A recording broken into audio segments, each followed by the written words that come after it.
बंगाल के अंदर भारी सियासी भूचाल इस वक्त में दिखाई दे रहा है। ऐसा लग रहा है कि बंगाल में कोई भारी चक्रवात आया है, सुनामी आई है और उस सुनामी ने, उस चक्रवात ने पूरी तरह से तबाह कर दिया है ममता बनर्जी के कुनबे को। और इस वक्त में 19 सांसदों की लिस्ट सामने आ गई है, 19 सांसदों की लिस्ट।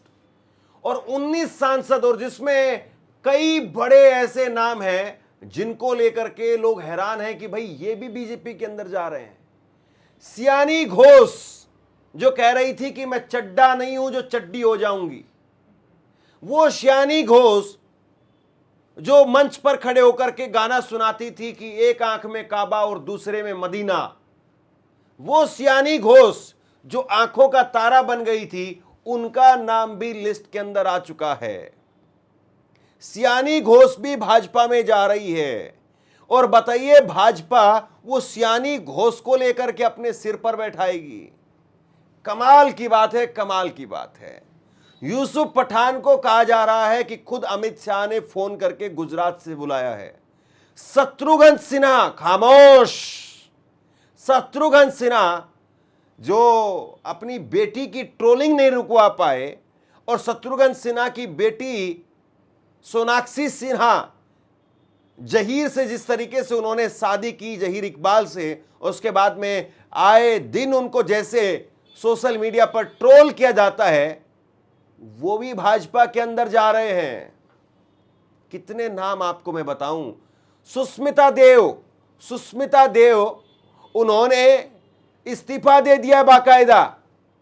और सुष्मिता देव जो कांग्रेस से गई थी, कांग्रेस ने जिसको विधायक बनाया, जिसको सांसद बनाया, और कांग्रेस को छोड़ करके लात मार करके जो टीएमसी में गई, ममता बनर्जी ने दो बार राज्यसभा का सांसद बनाया, 2 बार।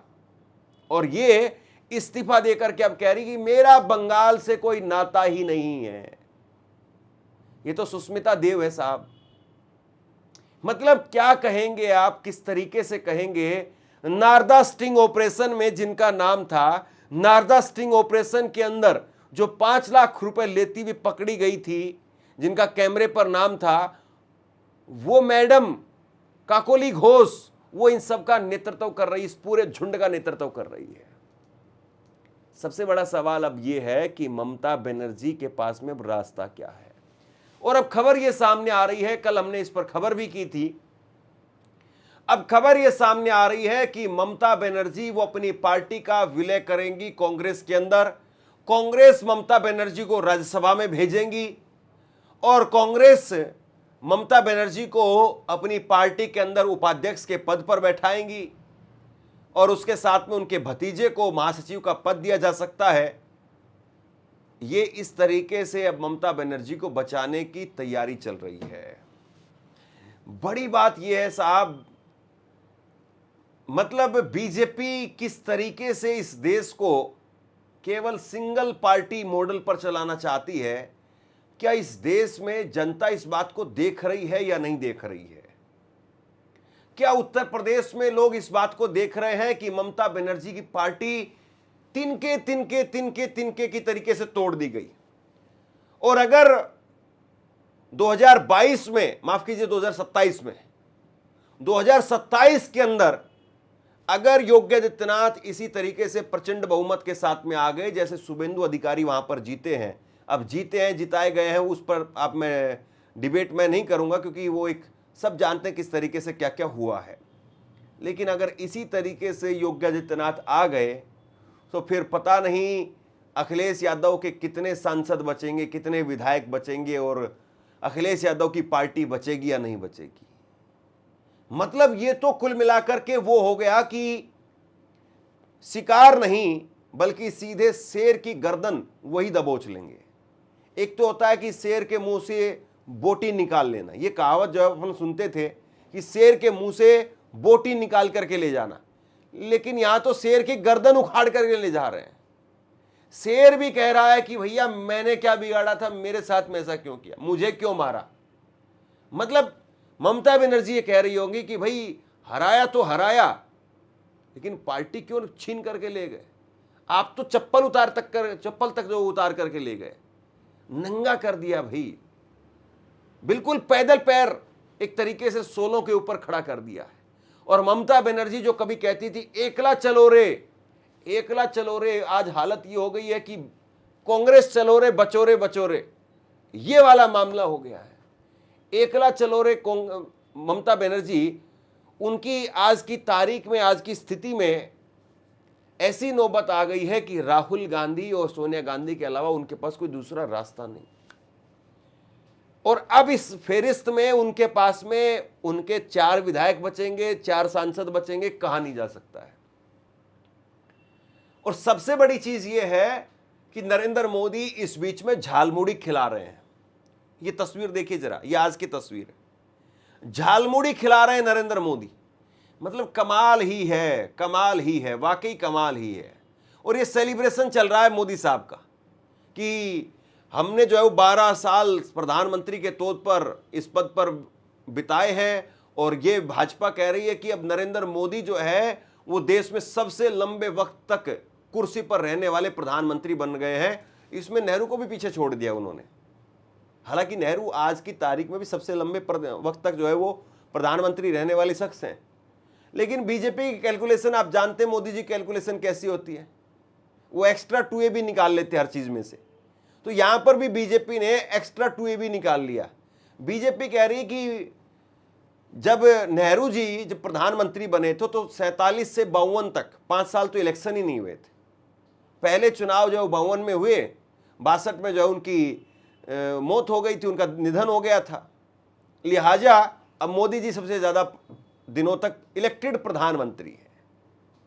अरे भाई कमाल करिए, शर्म की बात यह है, थोड़ा बहुत तो सोचिए जरा, इतना भी जो है वो क्यों अति करना है। आप बताइए कि नेहरू जी को कैसा देश मिला था, 47 के अंदर कितना कांटों का ताज था। पाकिस्तान के साथ में वो एक अलग लड़ाई थी, देश की रियासतों को एक करने की लड़ाई वो अलग थी, देश किस तरीके से भुखमरी के कगार पर था वो अलग था। और उस देश को आज तो मोदी जी जो है वो थोड़ा सा कुछ होते तो कहते सोना मत खरीदिए, विदेश यात्रा पर मत जाइए, बाहर मत निकलिए, ये मत करिए। उस वक्त में नेहरू जी ने नहीं कहा था कि भाई हमें आप लोग खाना मत खाइए, ये मत करिए। एक ऐसा देश मिला और उसको उस 5 साल जो पहला सबसे पहला क्रिटिकल समय होता है, उस 5 साल को गिनने के लिए तैयार नहीं है। कह रहे नहीं नहीं नेहरू जी नहीं, बल्कि नरेंद्र मोदी जो है वो सबसे लंबे वक्त तक प्रधानमंत्री रहने वाले शख्स हैं। बीजेपी की जो चाल है, ये चाल बंगाल में नहीं खत्म होगी। बीजेपी जो बंगाल मॉडल इस वक्त में है, भाई एक तो था महाराष्ट्र मॉडल, और महाराष्ट्र मॉडल में तो ये था कि पार्टी ले गए, सांसद ले गए, विधायक ले गए। लेकिन यहां तो हालत ये हो गई है साहब कि उनकी खुद की दूसरी पार्टी या वो बना पाए ऐसी कंडीशन भी नहीं छोड़ी है। क्योंकि क्या पार्टी बनाएंगे अगर एक सांसद 2 सांसद भी बचे नहीं। 41 सांसद थे, 41 और अगर 41 में से अगर 2 सांसद 4 सांसद भी अगर बचेंगे नहीं, 80 विधायक थे और 80 में से अगर 8-10 विधायक भी नहीं बचेंगे तो क्या पार्टी बनाएंगे? 2 लोगों की पार्टी बनाएंगे। और इसीलिए कांग्रेस के अंदर जाने पर अब बात हो रही है। लेकिन ये बीजेपी ऐसा कर क्यों रही है? मासूम सवाल तो ये भी होना चाहिए ना कि भाई भाजपा क्यों कर रही है आखिरकार? इतनी संस्कार वाली पार्टी, मोदी जी इतने बड़े, इतने मजबूत प्रधानमंत्री की उनका कद तो आज नेहरू से ऊपर हो गया है। फिर ये चोरी के और इस तरीके से जो भाजपा को गाली देने वाले लोग, सयानी घोष की क्या पहचान है? सयानी घोष कौन सी बहुत बड़ी नेता थी? सयानी घोष कितने चुनाव जीत करके आई है? यूसुफ पठान की क्या पहचान है? यूसुफ पठान इससे पहले कहां कहां चुनाव जीते हैं? यूसुफ पठान को कौन गुजरात से लेकर के आया और कौन बना दिया वहां पर? सुष्मिता देव, उनका ये कैरियर देखिए आप। सुष्मिता देव वो कांग्रेस से विधायक बनती है, कांग्रेस ने सांसद बनाया इनको, फिर कांग्रेस की ने फिर टिकट दी, फिर हार गई है। और उसके बाद में इनको लगा कि नहीं अब कुछ वक्त बिताएंगे बंगाल में, तो ये बंगाल चली गई मैडम और टीएमसी में शामिल हो गए। टीएमसी ने 2 बार सांसद बनाया इनको। और उसके बाद में मैडम जो है ये फिर से असम में चली गई और अब असम के मुख्यमंत्री के साथ में ये देखिए आप पैर पर पैर रख करके मैडम ठसक के साथ में बैठी हुई है, जैसे किला जीत करके आई हो। जैसे ओलंपिक में मेडल जीत करके आई हो, दल बदलने का मेडल, और बड़ी ठसक के साथ में। पूरी राजनीति अभी बाकी है। इन लोगों को जरा भी ये नहीं लगता है कि लोग हमारे बारे में क्या कहेंगे। इनको लगता है कि अब बस, एक तो होता है कि आदमी की जिसकी राजनीति खत्म हो चुकी हो, लेकिन इनको लगता है कि नहीं, बहुत हो गया, 10 साल तो बीजेपी दे ही देगी पद, बीजेपी जो है वो असम से भेज देगी राज्यसभा सांसद, और डील यही हुई होगी कि बीजेपी राज्यसभा सांसद बनाएगी, असम से बनाएगी, और इसीलिए कह रही है कि मेरा बंगाल से कोई नाता नहीं है, मेरा तो सिर्फ और सिर्फ असम से ही कनेक्शन है। मैडम जी धन्य हो आप, आपको हवा में प्रणाम है। मतलब कमाल है भाई, राजनीति इस तरीके से जो आज की तारीख में हो रही है, ये राजनीति शायद ही पिछले 12-15 सालों में किसी ने यकीन किया हो कि किसी दिन ऐसी दिन भी, ऐसा राजनीति भी जो देखने को मिलेगी, जिस तरह की राजनीति आज की तारीख में देखने को मिल रही है। और बड़ी बात क्या है, बड़ी बात यह है कि 4 मई को अगर नतीजे ऐसे नहीं आते ना, यही सारे लोग दी दी दी दी दी दी दी दी करते हुए नजर आते हैं। यही सारे लोग जो है वो एक टांग पर खड़े होकर के ममता बनर्जी के साथ में फ्रेम में आने के लिए तैयार होते। लेकिन अब इनको पता है कि साहब बीजेपी आ गई है, चैन सुकून से रहना है, बीजेपी 15 साल रहेगी, इसलिए फटाफट पहले में नंबर लगा लो। क्योंकि बीजेपी के पास में जो माल है, वो माल अगर किसी और ने ले लिया तब, मलाई अगर कोई और खा करके अकेले चट कर गया तब, या फिर बीजेपी के पास में 2-4 जो राज्यसभा की सीटें हैं बची हुई है, कहीं एडजस्ट हो सकते हो, अगर वहां किसी और का नंबर लग गया तब। इसीलिए धक्का मुक्की हो रही है भाजपा में जाने के लिए, मैं भी जाऊंगा, मैं भी जाऊंगा, मैं भी शामिल होऊंगा, मैं भी शामिल होऊंगा, इस तरह की धक्का मुक्की। अरे हिम्मत है तो इस्तीफा दीजिए, इस्तीफा दे करके कम से कम चुनाव में जाइए, लोगों के बीच में जाइए, जीत करके आइए, कौन मना कर रहा है। लेकिन ये इस्तीफा नहीं दे रहे हैं, ये चड्डा वाला मॉडल है। सियानी घोष को आज फिर से बताना चाहिए कि चड्डा वाला मॉडल जो चड्डा जी ने अपनाया था कि लेकर के चले गए और शामिल करवा दिया, ये चड्डा मॉडल है, ये महाराष्ट्र मॉडल नहीं है। और चड्डा ने जिस तरीके से वहां पर खेल किया, सबको जो है वो निकर बनियान पहना दिया, बीजेपी वाला, आरएसएस वाला, हालांकि आज तो वहां पर भी फुल पैंट होती है, तो फुल पैंट जो है वो पहना दी। और चड्डा साहब जिस तरीके से फुल पैंट पहन करके वहां पर खाकी और काली टोपी लगा करके पहुंच गए मैदान में, वही मॉडल जो है वो बंगाल में लेकर के आए। और अब सियानी घोष और चड्डा एक साथ में बैठ करके कहेंगे हम कोई चड्डा थोड़ी ना है, हम तो ये हैं, हम तो घोष हैं। अरे साहब एक बार सुनिए जरा, मतलब राजनीति से लोगों का यकीन उठ जाएगा।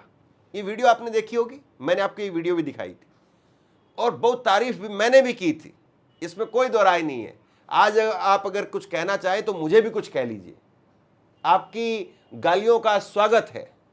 भाई क्या करें, राजनीति में लगता है कि कोई इतनी शानदार तरीके से अपनी इतनी बात रखने वाला आदमी है। इन्होंने देखिए ईश्वर, अल्लाह, वाहेगुरु और ईसाइयों के बारे में इतनी शानदार स्क्रिप्ट लिखी, हम लोग इनकी एक्टिंग पर फिदा हो गए साहब। ये वाकई एक्टर हैं, ये फिल्मों में काम करती थी पहले। और बीजेपी इनके जो सी ग्रेड फिल्मों वाले जो सीन थे उनको वायरल करती थी, और अब जो है ये वहां पर सी ग्रेड के फिल्मों के सीन देखें ना दिखाएं, ये गजब के एक्टर है, ये बात तो मानना पड़ेगा। इन्होंने जिस तरीके से एक्टिंग की, जिस तरीके से कहा कि काबा काबा, एक आंख में जो है वो काबा और दूसरे आंख में मदीना, वो जिस तरीके से गाना इन्होंने गाया था, और ये जिस तरीके से इन्होंने बोला था, फिदा हो गए लोग। लेकिन देखिए साहब आज ये भाजपा में जा रही है, ये कमाल है साहब, मतलब कमाल, वाकई कमाल से ऊपर की चीज। पाल तूल दे माझी हला कृष्णा, पाल तूल दे माझी हला कृष्णा, ছেড়ে দে নৌকায় আমি যাব মদিনা, ছেড়ে দে নৌকায় আমি যাব মদিনা। দুনিয়ায় নবী এলো মা আমিনার ঘরে, কাঁদিলে হাজার মানি খাসিলে মুক্তা ঝরে। ও দয়াল মুর্শিদ যার সখা তার কিশোর ভাবনা, মুর্শিদ যার সখা তার কিশোর ভাবনা, আমার হৃদয় মাঝে কাবা নয়নে মদিনা, আমার হৃদয় মাঝে কাবা নয়নে मोदी ने। तो खैर अब सब गाने मोदी जी को सुनाए जाएंगे, सब गाने वहां पर ढोल तपली पर, और मोदी जी तो बहुत अच्छा जो है बजा भी लेते हैं, ऐसे टकाटक टकाटक टकाटक, वो ऐसे ऐसे करके भी बजा लेते हैं, कई जो है वो ऐसे ऐसे करके भी बजा लेते हैं, फिर वो ऐसे ऐसे करके भी बजा लेते हैं। मुझे नाम नहीं आता, लेकिन आपको जब दिखा होगा कि वो जब चाय के लिए कहीं पर जाते हैं तो वो ऐसे भी बजा लेते हैं, फिर ढोमाढम भी बजा लेते हैं। तो अब शानी घोष गाएंगी मोदी जी टमाटम। सोचिए कितना खूबसूरत दृश्य होगा और कितने शानदार तरीके से जो है वो विकास की गाथा लिखी जाएगी। कमाल है साहब, कमाल है। और ये भी सोचना चाहिए कि ममता बनर्जी ने ऐसे क्या पाप किए, ममता बनर्जी ने, उनके लोगों ने ऐसी कितनी मलाई खाई थी कि आज उनको पेट में हजम नहीं हो रहा है। सबको लग रहा है कि भैया एक्सरे करेंगे तो मेरे पेट के अंदर भी मलाई निकलेगी, इसीलिए सब ईडी सीबीआई और इन सब के डर से उधर भाग रहे हैं। वरना दूसरी और क्या वजह हो सकती है, क्योंकि सबको पता है कि हमारे पेट में क्या है। और जब एक्सरे मशीन लगेगी दिखेगा साहब बड़ी बड़ी स्क्रीन के ऊपर गड्डियां, गाड़ियां, चाबियां, छल्ले, सब कुछ नजर आएगा। तो साहब राजनीति है राजनीति, और आम लोग जो है वो इस राजनीति में बीजेपी, कांग्रेस, ये वो ऐसे वैसे अपना सिर फुड़वाते रहते हैं। समझिए, समझदार बनिए, सीखे कुछ काकोली घोष से, सीखे कुछ सियानी घोष से, शत्रुघ्न सिन्हा से, यूसुफ पठान से। कमाल है, सलाम है इन लोगों की एक्टिंग को, वाकई गजब है ये। शेयर कीजिए इस खबर को, और दो दो शब्द इनके लिए, बेचारों की अदा के लिए, जिस तरीके से इन्होंने जो फिल्माया है उसके लिए, इनके एक्टिंग के लिए दो शब्द लिख करके जरूर जाइएगा। शुक्रिया, थैंक यू। चैनल को लाइक कीजिए, चैनल को सब्सक्राइब कीजिए और वीडियो को लाइक कीजिए। शुक्रिया, थैंक यू।